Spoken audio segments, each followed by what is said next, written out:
ونستغفره ونعوذ بالله من شرور أنفسنا ومن سيئات أعمالنا من يهده الله فلا مضل له ومن يضلل فلا هادي له أشهد أن لا إله إلا الله وحده لا شريك له وأشهد أن محمدا عبده ورسوله لا نبي بعده. قال الله سبحانه وتعالى في القرآن الكريم: أعوذ بالله من الشيطان الرجيم وليخشى الذين لو تركوا من خلفهم ذرية ضعافا خافوا عليهم فليتقوا الله وليقولوا قولا سديدا. صدق الله العظيم. Ma'asyiral muslimin, sidang jamaah Jumat yang dirahmati Allah. Alhamdulillah, tiada henti-hentinya kita memanjatkan kesyukuran kepada Allah Subhanahu wa taala, yang mana oleh Allah Subhanahu wa taala masih memberikan kepada kita nikmat, terutama nikmat iman dan Islam, sehingga kita dapat melaksanakan salat Jumat secara berjamaah. Salawat dan salam kepada baginda Nabi besar Muhammad sallallahu alaihi wasallam, kepada keluarga dan sahabat beliau sekalian. Ma'asyiral muslimin, sidang jamaah Jumat yang dirahmati Allah.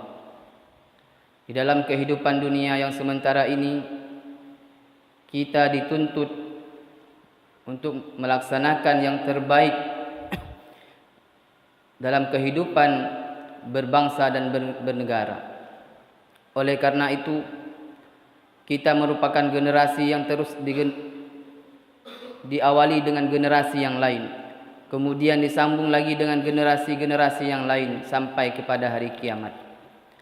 Sebelum sampai pada tempoh yang telah Allah Subhanahu wa taala janjikan, maka di sini kita sebagai orang yang generasi sekarang perlu mewariskan agama dan ilmu pengetahuan kepada generasi-generasi kita yang akan datang. Oleh karena itu, pada mimbar kali ini insya-Allah, marilah kita melihat bagaimanakah pembinaan generasi muda di dalam Islam.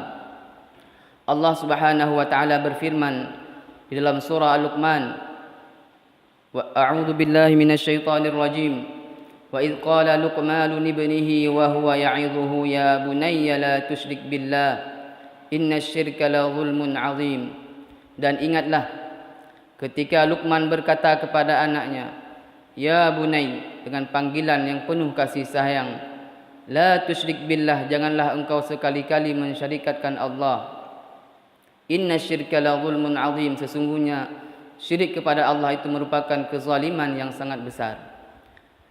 Di dalam ayat ini merupakan salah satu bentuk bagaimana proses pendidikan kepada generasi muda yang diajarkan oleh Allah Subhanahu wa taala. Kembali kepada kita sekarang, adakah kita sebagai seorang ayah, seorang orang tua mendidik anak-anak kita untuk seperti yang telah diajarkan di dalam Al-Quran dan Sunnah? Adakah kita telah mampu menunaikan kewajiban-kewajiban kita? Karena sesungguhnya bahwa anak itu adalah seorang yang fitrah. Yuladu kullu muslimin ala fitrah. Sebagaimana disebutkan dalam sebuah hadis bahwa seseorang itu dilahirkan dalam keadaan fitrah, dalam keadaan suci. Fa abawahu, orang tuanya lah yang menjadikan dia yumasiranihi, menjadikannya seseorang yang Nasrani, ataupun majisanihi, ataupun menjadikannya seseorang yang majusi ataupun sebagainya. Itu kembali pulang kepada orang tuanya masing-masing. Oleh karena itu, pendidikan yang paling pertama yang perlu diajarkan kepada generasi muda kita adalah pendidikan agama dini di lingkungan keluarga kita. Pendidikan agama ini merupakan pendidikan yang paling penting selain pendidikan-pendidikan yang lainnya. Selain pendidikan formal maupun informal, maka pendidikan agama haruslah ditanamkan kepada anak-anak kita sejak dini mungkin. Sejak mereka lahir dan sudah mereka dewasa, pendidikan agama harus terus kita tanam kepada mereka. Apa yang perlu kita tanam? Yang pertama sekali adalah bagaimana Allah Subhanahu wa taala menggambarkan tentang proses pendidikan Luqman Hakim kepada anaknya. Yaitu Luqman Hakim mengajarkan anaknya, janganlah kamu mensyarikatkan Allah. Ini kebanyakan daripada kita mungkin jarang masih kita berinteraksi dengan anak-anak kita untuk mendidik agama. Kebanyakan daripada kita malahan lebih memilih kita mengantarkan mereka ke tempat-tempat pendidikan seperti TPA ataupun pendidikan yang lainnya, biarlah ustaz ataupun tunku yang mengajarkan mereka. Padahal di dalam Islam, orang tua adalah berkewajiban untuk mendidik anaknya tentang agama mereka. Bukannya kewajiban seorang ustaz ataupun tunku untuk mendidik anak-anak mereka, akan tetapi kewajiban ayah dan ibunya lah yang paling utama. Karena kelak pada hari kiamat Allah Subhanahu wa taala akan menanyakan kepada ibu dan ayah mereka tentang pendidikan anak-anak mereka. Kalau seandainya pendidikan agama ini sudah beres, maka pendidikan-pendidikan yang lain itu akan berjalan dan mengalir dengan seperti mengalir air yang deras dalam sungai. Kalau seandainya sebaliknya, pendidikan agama malah hancur, maka kita lihat sekarang ini anak-anak muda kita sungguh menjadi anak muda yang lemah.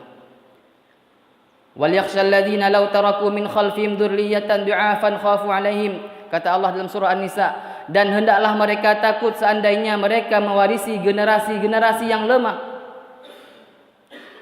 Du'afan khafu 'alaihim, generasi yang sangat lemah sehingga dikhawatirkan tentang mereka. Sekarang ini mari kita lihat betapa banyak anak-anak muda-mudi yang masih nongkrong di warung-warung ketika salat maghrib. Dan saya sering melihat berjalan, dan sengaja saya lambatkan salat berjamaah maghrib. Saya ingin melihat beberapa tempat itu, kafe-kafe masih penuh dengan anak muda, masih penuh dengan anak-anak muda duduk, padahal orang lain sedang melaksanakan salat maghrib. Padahal kita tahu bahawa salat maghrib itu salat waktunya yang paling terbatas, akan tetapi mereka masih duduk bersantai. Kemanakah orang tua mereka? Tidakkah orang tua mereka menanyakan anak-anak mereka sudah salat ataupun belum? Belum lagi dengan perempuan-perempuan muda-mudi yang duduk di warung sampai tengah malam. Ini merupakan kejadian fenomena yang terjadi sekarang ini. Oleh karena itu, adakah itu tanggungjawab seorang dosen ataupun seorang pendidik? Ya, mungkin kalau terjadi itu di dalam kampus ataupun dalam perkuliahan, tetapi tanggungjawab utama itu adalah tanggungjawab ibu dan ayah mereka. Adakah ibu dan ayah mereka menanyakan sudahkah mereka salat? Sudahkah mereka melaksanakan tanggungjawab yang telah dibebankan oleh agama? Tetapi mari kita lihat, pada zaman sekarang ini orang tua hanya sebatas melepaskan tanggungjawab pendidikan agama ini kepada guru-guru agama yang ada di sekolah madrasah ataupun di perkuliahan seperti Institut Agama Islam. Ini sangat disayangkan. Karena kalau seandainya pendidikan agama ini tidak mampu kita didik dengan benar, tidak mampu kita didik dengan betul, maka generasi kita bisa jadi nanti menjadi generasi seperti generasi Andalusia. Bagaimanakah generasi Andalusia sekarang? Pernahkah kita melihat bahawa orang-orang muslim dulu di sana sangat sukses dan sangat menjadi generasi yang unggul, akan tetapi mereka meninggalkan agama mereka. Mereka lari dari agama sehingga mereka dikuasai oleh orang-orang non-muslim. Sehingga sekarang ini terjadi di Spanyol, di Andalusia, muslim hanya bisa dihitung dengan jari. Pengalaman saya ketika saya pergi ke negeri Australia, saya melihat bahawa di sana ada satu kumpulan orang Indonesia yang sangat mampu mendidik. Mereka sangat bagus mendidik anak-anak mereka dalam hal agama. Sejak dini mungkin mereka mengajak anak-anak kecil mereka itu datang ke masjid. Dan saya sangat terharu ketika melihat anak-anak kecil itu pada akhir Ramadan itu mereka iktikaf dalam masjid, tidak pulang ke rumah mereka sampai 10 hari. Mungkin kalau kita lihat di Aceh khususnya, anak-anak kecil itu kalau pergi ke masjid mungkin akan menjadi bawaan ataupun menjadi sesuatu yang sangat jarang kita lihat. Akan tetapi di negeri-negeri non-muslim itu anak-anak kecil muslim yang dididik oleh orang tua mereka untuk pendidikan agama yang lebih baik. Jadi kalau seandainya pendidikan agama ini di lingkungan keluarga mereka tidak mampu dididik, maka jangan harap mereka akan berhasil di dalam pendidikan-pendidikan yang lain. Yang kedua, bagaimana cara mendidik generasi muda dalam Islam adalah menciptakan suasana religius. Suasana religius adalah suasana yang penuh dengan Islami. Bukan hanya Islam hanya sebatas-batas formalitas. Akan tetapi suasana Islam adalah suasana yang telah diajarkan oleh baginda Nabi sallallahu alaihi wasallam. Bagaimanakah suasana yang penuh kasih sayang antara seorang ayah dan anak? Bagaimanakah suasana yang penuh soal kasih sayang antara ibu dan anak ketika seorang ibu memanggil anaknya, wahai anakku. Tidakkah kita melihat bahwa tadi dalam surah Luqman bagaimana Allah gambarkan tentang panggilan ya bunayya. Panggilan ya bunayya dalam Islam merupakan panggilan, dalam bahasa Arab itu merupakan panggilan yang penuh kasih sayang. Wahai anakku. Tapi kembali kepada diri kita masing-masing. Adakah sekarang ini kita memanggil anak-anak kita dengan panggilan kasih sayang? Ataupun kita memanggil mereka dengan panggilan yang penuh kasar, sehingga ketika mereka sudah dewasa mereka pun akan memanggil kita dengan panggilan kasar. Ini sangat sering terjadi pada zaman sekarang ini. Kita melihat bahwa ketika seseorang anak dididik dengan penuh kasar, dengan penuh kekasaran ataupun dengan penuh penderitaan, maka mereka akan menjadi seorang pemberontak kelak pada ketika mereka dewasa. Ketika kita melihat seseorang anak itu dididik dengan pendidikan yang tidak ada religius dalam rumahnya, tidak ada disuruh mengaji, tidak disuruh pergi belajar menuntut ilmu agama ataupun pendidikan-pendidikan yang lainnya, maka sudah pasti kelak anak tersebut menjadi anak yang tidak mampu melaksanakan tanggung jawab mereka sebagai seorang muslim. Karena kita sebagai negeri Aceh inilah negeri yang syariat, negeri yang diwajibkan untuk bersyariat Islam. Sudah pasti kalau kita melihat di dalam lingkungan rumah tangga seorang suami istri tidak religius, ini sudah sangat sayang. Seorang istri pergi keluar tidak memakai jilbab, itu akan dilihat oleh anak-anak mereka. Dan kemudian anak mereka dewasa ataupun mencapai usia yang gadis ataupun usia dewasa, mereka akan meniru ibu-ibu mereka. Begitu juga dengan anak-anak mereka. Ketika seseorang ayah merokok di depan anak mereka, maka anak ini akan secara terangsang, akan secara spontanitas mereka akan melihat, ayah saja saya sudah merokok, bagaimana saya ke depan pasti saya akan merokok. Coba kita tanya diri kita masing-masing sekarang ini, kalau seandainya kita pulang kerja, kita merokok, kemudian kita dapati anak dan istri kita menunggu di depan kita itu juga merokok, di depan pintu rumah kita sambil merokok, anak dan ibu sepakat semuanya merokok, apa yang akan kita rasakan? Kalau seandainya kita sedih, begitu juga yang harus kita lakukan kalau seandainya kita merokok di depan anak-anak kita. Maka perbuatan-perbuatan yang religius, perbuatan-perbuatan yang tidak mendukung pendidikan agama kepada anak, hendaklah jangan ditampilkan kepada anak-anak kita. Kemudian yang ketiga adalah mewujudkan peran orang tua yang lebih edukatif. Orang tua mempunyai peran yang paling utama, karena disebutkan dalam sebuah pepatah Arab, madrasatul awali li ibni, ataupun dalam artinya adalah ibu itu adalah madrasah ataupun tempat sekolah yang pertama bagi anak-anak mereka. Jadi kalau seandainya ibu tidak mampu mendidik anak mereka dengan baik, maka kepada siapa lagi yang harus mendidik anak mereka?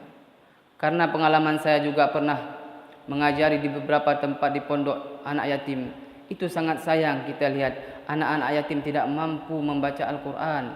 Jangankan membaca tulisan A, B, C ataupun sebagainya, membaca Al-Quran tidak bisa. Jadi orang tua, seorang ibu hanya mengantar ke tempat panti asuhan itu hanya sebagai tempat penitipan, bukan tempat untuk mendidik anak mereka agar menjadi orang yang berguna dalam agama dan bangsa dan negara. Oleh karena itu peran orang tua ini sangat penting, sangat vital. Maka dimulai dari peran mendidik agama, menyuruh mereka salat, menyuruh mereka mengaji dan sebagainya, sampai menyuruh mereka belajar ilmu duniawi. Oleh karena itu yang terakhir adalah menumbuhkan pola asuh yang islami, bukan liberal, otoriter ataupun permisif. Jadi pola asuh yang diajarkan dalam Al-Quran, mari kita kembali. Jangan malu kita membaca buku-buku islami tentang pendidikan anak. Jangan malu kita membeli buku-buku tentang bagaimana menjadi seorang ayah yang baik. Jangan malu kita membaca, karena seseorang ayah yang baik, seorang ibu yang baik adalah mereka yang mampu mengasuh anak mereka dengan baik yang dituntun oleh Islam. Seorang ayah yang baik adalah yang mampu melahirkan anak-anak mereka, generasi tersebut adalah generasi emas.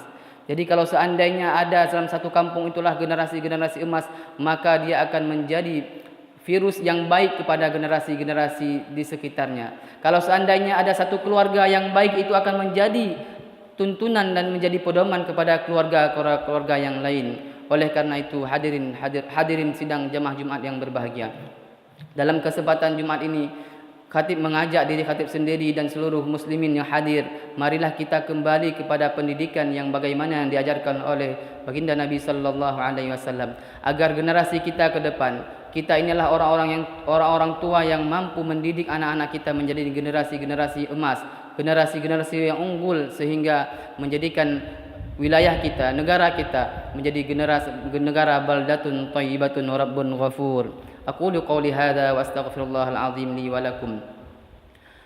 الحمد لله رب العالمين، والصلاة والسلام على أشرف الأنبياء والمرسلين وعلى آله وصحبه أجمعين. أيها الناس اتقوا الله حق تقاته ولا تموتن إلا وأنتم مسلمون. قال الله سبحانه وتعالى في القرآن الكريم: أعوذ بالله من الشيطان الرجيم، بسم الله الرحمن الرحيم. وإذ قال لقمان لابنه وهو يعظه يا بني لا تشرك بالله إن الشرك لظلم عظيم. بارك الله لي ولكم بالقرآن العظيم ونفعني وإياكم بما فيه من الآية والذكر الحكيم، وتقبل مني ومنكم تلاوته إنه هو السميع العليم.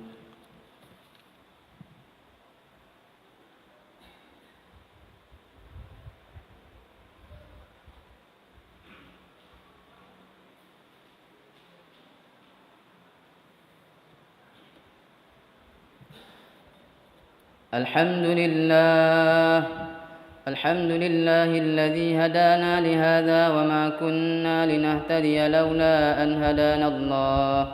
أشهد أن لا إله إلا الله وحده لا شريك له، وأشهد أن محمدا عبده ورسوله لا نبي بعده.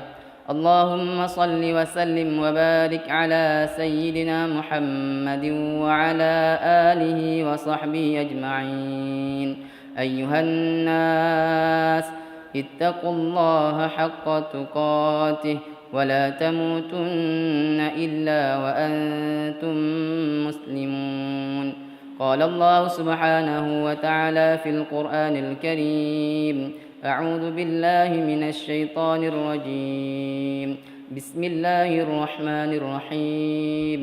وليخشى الذين لو تركوا من خلفهم ذرية ضعافا خافوا عليهم فليتقوا الله وليقولوا قولا سديدا.